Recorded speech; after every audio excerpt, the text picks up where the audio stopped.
ചതച്ച വെളുത്തുള്ളി ഞാനിത് മിക്സ് ചെയ്യാം. മുളകും ജീരകത്തൊന്ന് പൊട്ടിയിടുന്നത്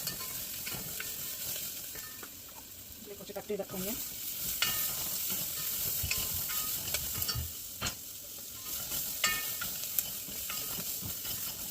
ഇതൊന്നിട്ട് നല്ലോണം സോട്ട് ചെയ്യാം.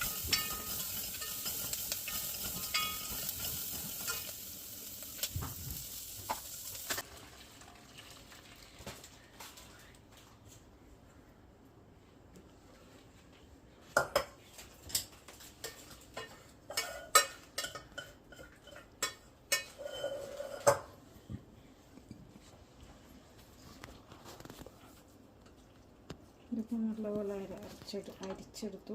ഇനി ഇതിൻ്റെ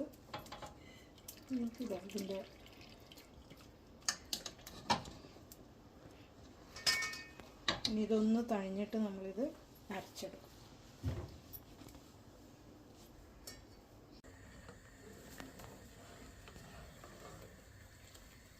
സ്മൂത്തായിട്ട് അരച്ചതിന് ശേഷം ഇത് ആ വെള്ളത്തിൻ്റെ അകത്ത് മിക്സ് ചെയ്യത് നല്ലപോലെ ബോയിൽ ചെയ്യും. അപ്പോൾ കുറച്ച് ലൂസായിട്ട് തോന്നും. ഞാൻ നല്ലൊരു സൂപ്പിൻ്റെ കൺസിസ്റ്റൻസിലേക്ക് തിളച്ചിട്ട് വരും.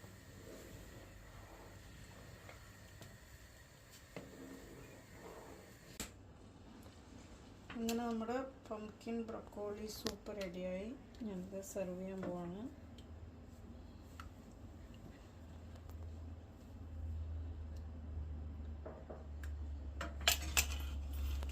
നിങ്ങൾക്ക് വേണ്ടിയെങ്കിൽ ഇത് ഡെക്കറേറ്റ് ചെയ്യാൻ ഫ്രഷ് ക്രീം ഉപയോഗിക്കാം. ഞാനിപ്പോൾ ഇവിടെ കോക്കനട്ട് മിൽക്കാണ് ഉപയോഗിക്കുന്നത്.